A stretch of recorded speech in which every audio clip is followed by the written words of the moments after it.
Do you want your business to grow faster? Are you open to new and out-of-the-box ways to drive revenues and increase value? How do you imagine the most successful entrepreneurs and business leaders double, triple, or expand their businesses tenfold or more? The answer is Deals. This is a weekly podcast featuring conversations with business owners, executives, and leaders as we reveal behind-the-scenes details that give you, our listeners, the confidence to pursue your own deal-driven growth. On the show, we discuss a huge variety of deals, everything from large, complex mergers and acquisitions to smaller deals that you can do even without significant capital. My name is Kupfer, and I've been supporting deal-driven growth for businesses for 35 years as a successful entrepreneur, professional negotiator, and attorney. My goal is to help you strategize, plan for, find, and complete deals that will help your company grow faster. Welcome to the DealQuest Podcast. Let's get started. I'm going to take you back, Scott, to when you were a little kid growing up, maybe 8, 10, 12 years old. What did you want to be? Because my guess is somebody who buys up mortgage notes was not it at that time. But you tell me, maybe I'm wrong. Well, so I grew up in a small town in South Texas called Ingleside, about 3,000 people. It's famous for its Mustang grapes, and the founder of the Wishbone offense actually developed the Wishbone offense there. Coach Emory Riddell, before he went on to Texas, and the Wishbone offense got famous at University of Texas with Darrell K. Royal. But growing up then, my dad was my hero, so I thought I'd be working in a hardware store because my parents opened the local hardware store for years. So I was kind of like that kid that did everything on the weekends, around making extra money, where it was mowing lawns or putting stuff together or working with an electrician or digging ditches. I loved working there. I was a big baseball fan. Nolan Ryan, was my hero. If you get a chance to watch the new documentary on Netflix on Nolan, do it. But, I thought I'd fall back and be the next Dan Patrick on SportsCenter. You know what I mean? There we go. Love it. What's funny, I went to college to be in journalism and mass comm and stuff like that. And switched about halfway through into business, and I kind of chuckle that being a podcaster, I often feel like I'm scratching my proverbial SportsCenter itch by being a guest and then also hosting a regular show as well too. So that's kind of what I thought when I'd be when I grew up. There you go. It's funny. Listen, I grew up as a Met fan, and I'll show my age because I remember when Nolan Ryan was and at that time, of course, he could, he still was smoking the ball, but he didn't have the control that he got later in his career. And, it was an adventure as to when, like batters were like, all right, is he going to strike me out or is he going to hit me in the head? Not intentionally either, just, because he was wild. Yeah. And of course, as is typical of my wonderful Mets, they usually trade the people who turn out to be great and then trade for the people who are then past their prime. So, the Mets are famous for that. So this was an early example of them giving away a guy who obviously became one of the greats. Thinking back of when I was 12, I actually wanted to be a trader.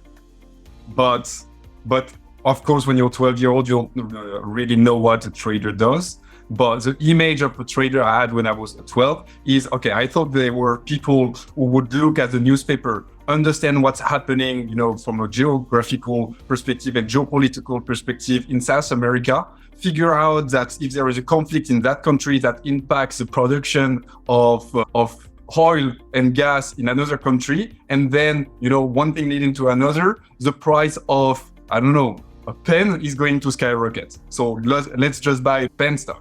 That's really how I figured it out, because I was reading a lot of Scrooge and Mickey Mouse, the type of things, and that's kind of how I worked it out in my head. I got to tell you something. That's pretty sophisticated analysis for a 12-year-old. Yeah, but maybe I was 15, I'm cheating a bit the question, but that was really, what I thought would be interesting. Being able to understand the world and how do you use that knowledge and that analysis to make good business investment decisions. And then I made it to business school. I realized that no, traders are just quants and people who are really good at mathematics building their models. So I moved to private equity instead. My mom has been a teacher her whole life. So I think the very first thing I thought about was like some sort of engineering. I think it was like aerospace engineering. That's sort of what sort of caught my eye when I was like 14, 15, 16 before I decided to join the military. So like some sort of engineer. Yeah. Got it. Any parallels between those thoughts and what you do now? Is there any sort of engineering element? I mean, you do develop, right? Yeah. No, I mean, Not really too much. I think what I really caught from that just was the value of education, especially after the military. I had never thought, once I decided to join the Marine Corps, I had never thought I would even get my bachelor's degree, let alone a doctorate. Right. So I think just the value of education is probably what I pulled from that, both formal education and just reading books and stuff like that.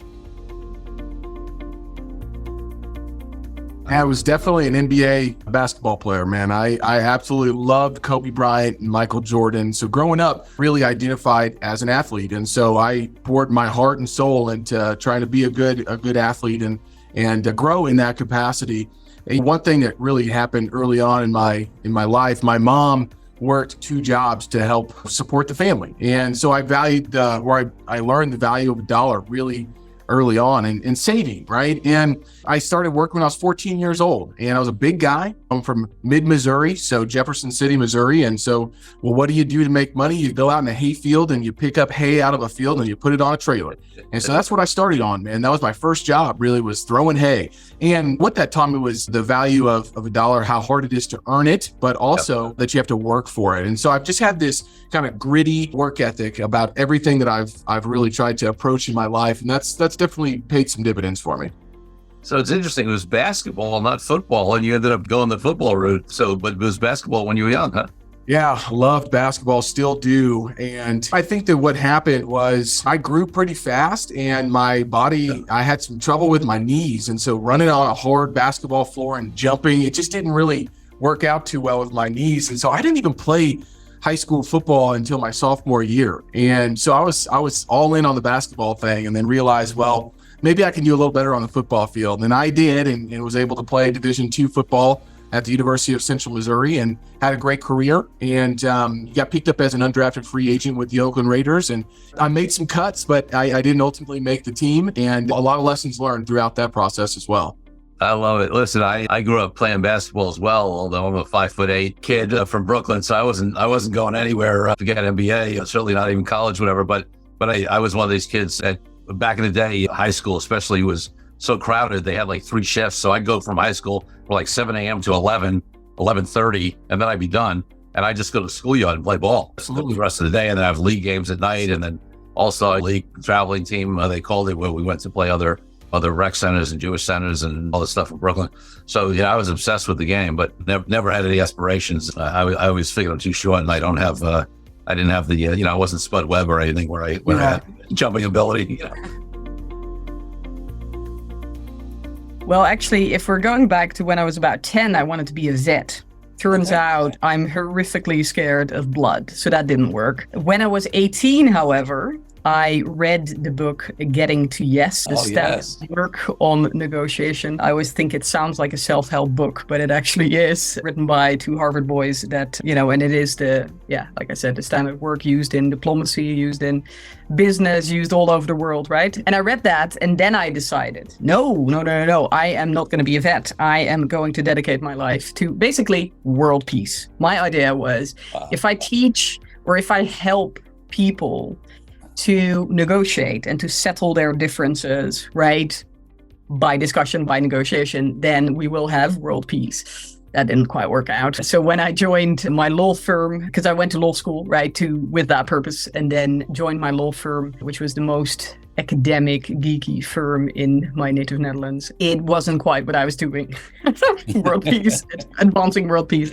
So I ended up writing a lot of very beautiful contracts. I mean, not that anybody ever read them, obviously, but I wrote a lot of contracts and other memos and those kind of things. Did negotiate and negotiated the largest settlement in the history of my country at that point. At quite a young age, got even more obsessed with the subject, and so decided to dedicate my life to it. And then when I combined it with the HR work that I ended up doing afterwards, so we moved from the Netherlands to Asia about 5 years into my legal work, I decided to join a very large billion-dollar company there worldwide to set up HR for Asia. So I did that for a while, and then in the context of that, realized that women, specifically across the globe, not great at negotiating. So I used to run these training sessions, and I would always have a little group of women sort of around me at the end of each of those sessions, all saying the same thing, which is, this is so important, and I suck at it.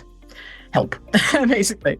And so after a while, I decided to combine those two right into the work that I now do, where I help women to negotiate their careers and their salaries. So that's kind of how we ended up here. So from 18 and deciding to dedicate my life to negotiation to now actually being here, I've kind of gone full circle, and here we are.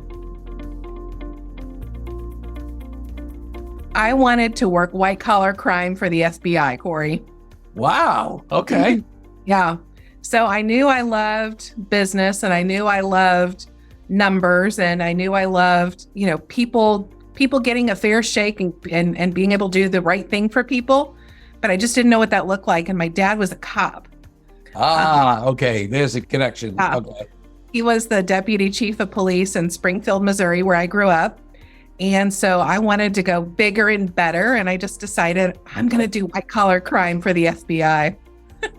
Turns out that's real conducive to a family. So that went by the wayside in college, but that was what I wanted to do with my life. I love that. So that's one of the more interesting answers for that I've had on the 200 episodes on the podcast.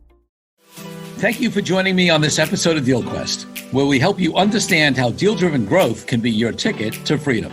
I want to invite you to a unique way to tap into the wisdom and experience of the DealQuest community. Join the DealQuest Deal Den Zoom calls, a free monthly 90-minute mastermind. In the mastermind, we address all the challenges you may be facing and help support you with the opportunities that may arise in terms of deal-driven growth. You will get input not only from me, but all the members on the call will collaborate and serve each other in a mastermind format. To sign up for the free mastermind, go to www.corykupfer.com/dealden. That's corykupfer.com/dealden. I'll see you there. I'm Corey Kupfer. Until next week, wishing you the freedom and financial prosperity that I know your DealQuest will bring.